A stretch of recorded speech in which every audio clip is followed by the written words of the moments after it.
Editor's note: Peter Bergen is CNN's national security analyst, a vice president at New America and a professor of practice at Arizona State University.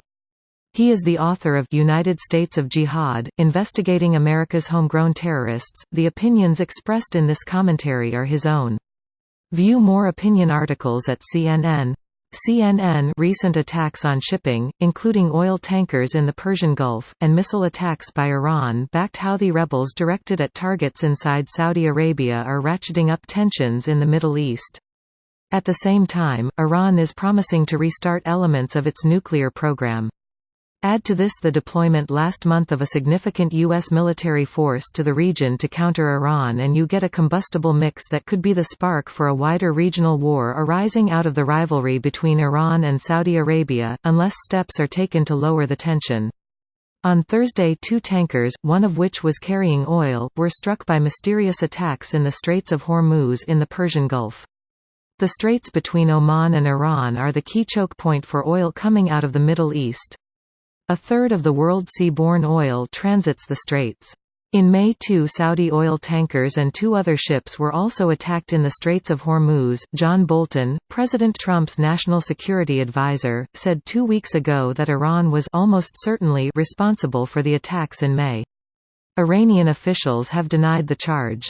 On Thursday, U.S. Secretary of State Mike Pompeo blamed the Iranians for the newest attacks.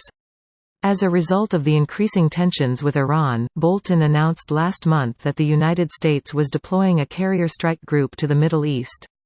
President Trump also announced that he was sending an additional 1,500 U.S. troops to the region because of Iranian actions in the Middle East. The most recent attacks on the oil tankers in the Straits of Hormuz came only a day after Houthi rebels in Yemen fired missiles into Saudi Arabia on Wednesday, wounding 26 civilians at Abha airport in the south of the kingdom.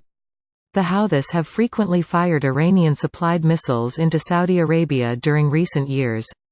Imagine the reaction in the United States if a Chinese-supported militia took over most of Mexico and then fired scores of missiles at Texas cities, and you get an approximation of how the Saudis feel about the Iranian-supported Houthis in Yemen on their southern border. Iran and Saudi Arabia are fighting a deadly proxy war in Yemen that has claimed the lives of thousands of civilians. Now that the U.S. has pulled out of Iranian nuclear agreement, Iran is promising to resume elements of its nuclear program.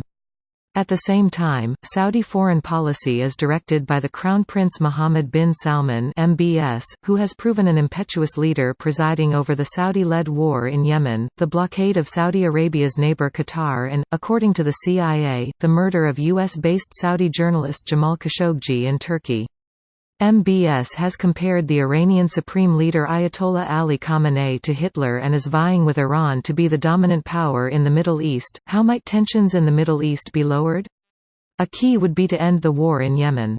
This would require the United States to lend more of its weight to the United Nations-led peace process in Yemen and to put pressure on the Saudis to agree to some kind of a political settlement in the country. In exchange, the United States should provide additional intelligence and anti-missile technology to the Saudis to prevent the Houthis from continuing to launch missiles into their kingdom.